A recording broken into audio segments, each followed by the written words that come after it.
Which characters are capable of perceiving the soul and actually damaging Mahito the same way Yuji can? Let's talk about it, but spoilers beware if you're not caught up on the manga. All right, just for a little more context, this question came to us from Ali, and he says, not factoring actual strength, who are some characters that could theoretically hurt Mahito by damaging his soul? Off the top of my head, Principal Yaga and Ui Ui should be able to perceive the soul based on how their techniques work. So would they be able to?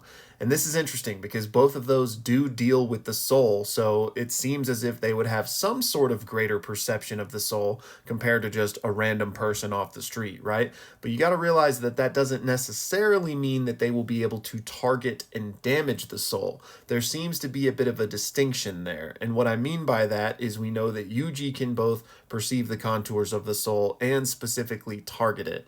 But we have the interesting information of people like Maki and Toji who are able to see the soul of things, and thus they can wield the soul split katana to damage the soul. But it appears as if Maki and Toji's normal strikes, their normal punches, don't damage the soul in the same way Yuji does, meaning even though they can see it, they can't target it unless they're wielding the soul split katana. So that provides a lot of murky gray area here. Now, I would agree that Yaga and Ui Ui can definitely see the soul to some extent given the nature of their techniques.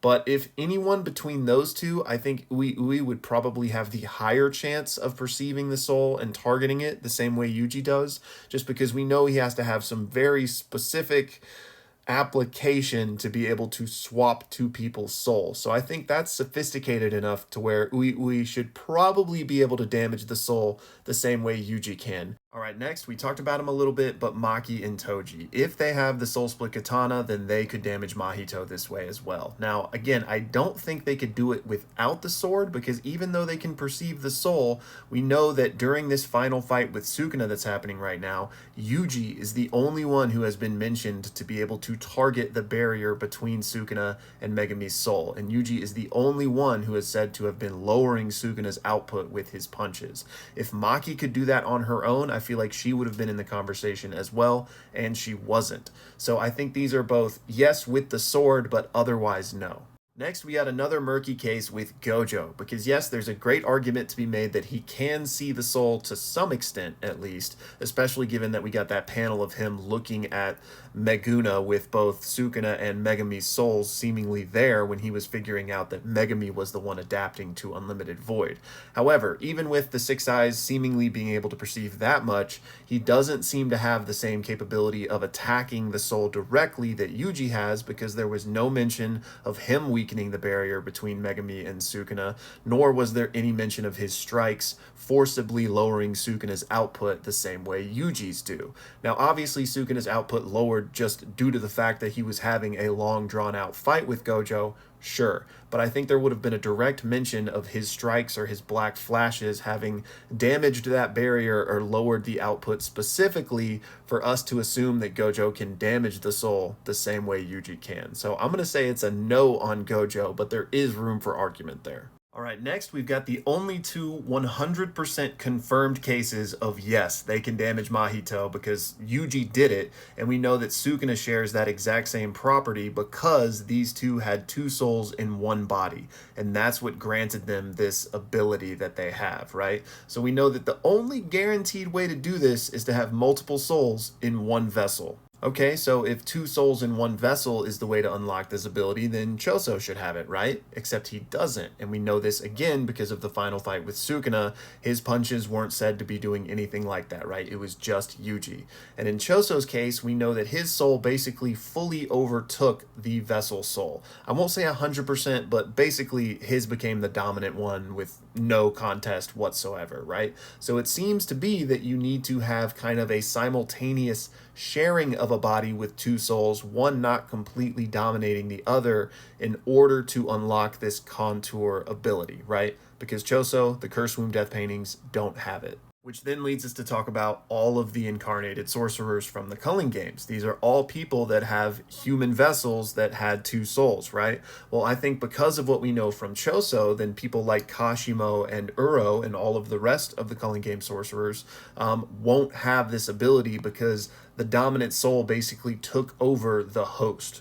Now, Hannah, since she uniquely is sharing the body with Angel, I think they would have this ability to understand the contours of the soul because it's basically the same situation as Yuji and Sukuna. So, Hannah, yes. The rest of the incarnated sorcerers, no. And finally, following this same logic, I think Panda might be able to as well, because we know that Panda houses 3 unique souls in his body that he is able to swap between and kind of move around. So he seems to have a great awareness of these souls, which seems to follow the same logic of why Yuji and Sukuna can do this. So I would guess that Panda probably can as well. Okay, I know I said finally, but I lied because we also need to talk about Kenjaku. I think he's a maybe as well, given the nature of his technique, and he body hops. However, importantly, the bodies he hops into are already deceased, meaning there's probably not the same interaction between 2 souls in one body like we have with the incarnated sorcerers.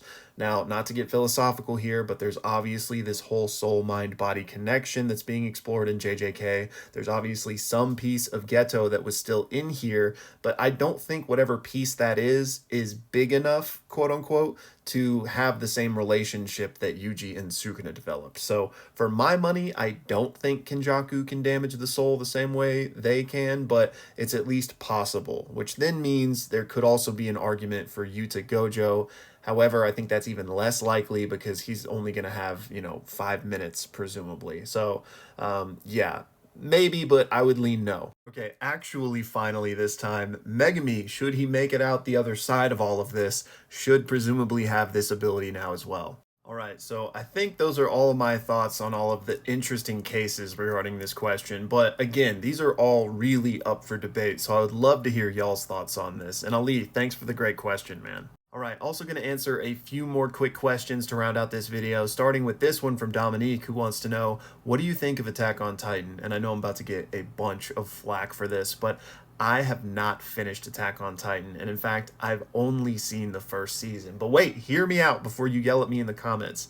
I know it's amazing, and I plan on watching it, but I made the mistake of watching Attack on Titan right when it premiered, the anime, back in 2013, and I loved it. But then it took, like, what, 4, 7, like a million years before season 2 came out, and just, I was so annoyed by how long that wait took that I said, I'm not watching season 2 until the entire series is done. And now I know that it is, so it's been on my list to go back and check it. But I really enjoyed season 1, and with all the hype I've heard about it, I'm excited to see the full series. Next up, I had Fathom reach out to me and say, I would love to hear what you think about my Sukuna theme song, Shibuya. So I went and checked it out, and man, I gotta say, I was pleasantly surprised. The fact that this video only has 9 views is absolutely criminal. I loved the production, I loved the verses, I thought this was really good, man. Definitely keep it up. And y'all go show this some love, because again, 9 views is a tragedy. This deserves way more. Next up, AS says, is it a coincidence that the only 2 heavenly restricted people came from the Zenin clan? I was wondering if it's something about the Zenin clan's inherited techniques, Tin Shadows and projection sorcery. And I actually put out a video a while back kind of talking about this idea that what if heavenly restrictions, or at least heavenly restrictions where all cursed energy is removed, so not Mechamaru's, what if those are tied by fate to the Zenin clan because of Tin Shadows? Like, what if heavenly restricted users are the kind of exception and could help Tin Shadows users defeat Maharaga because maybe they're not recognized by being an extra person in the ritual? So I actually put out a video on this. I'm going to link it down in the comments below for anybody that wants to check it out. So I do think there could be something there, but I doubt this is something Gege ever confirms or denies. Next up, got this question from Gavin, which essentially boils down to, what do I think's better, the 6 eyes or the Sharingan? And, I've talked Gojo versus Kakashi before, but if we're really going to boil it down to just which eyes are better without, like, cross-verse equalization and stuff, then I think I gotta go with the Sharingan just because it can do so much more. Now, I think the 6 eyes are better at what the 6 eyes do compared to the Sharingan, like in terms of perception and stuff like that. But again, the Sharingan can just do so much more on top of that I gotta go with them. And for your second question, I do not think Hollow Purple just erases matter, and I do have a video explaining that more, so I'll link it down below. And finally, Isaiah wants to know, are you a cursed spirit created by the JJK community?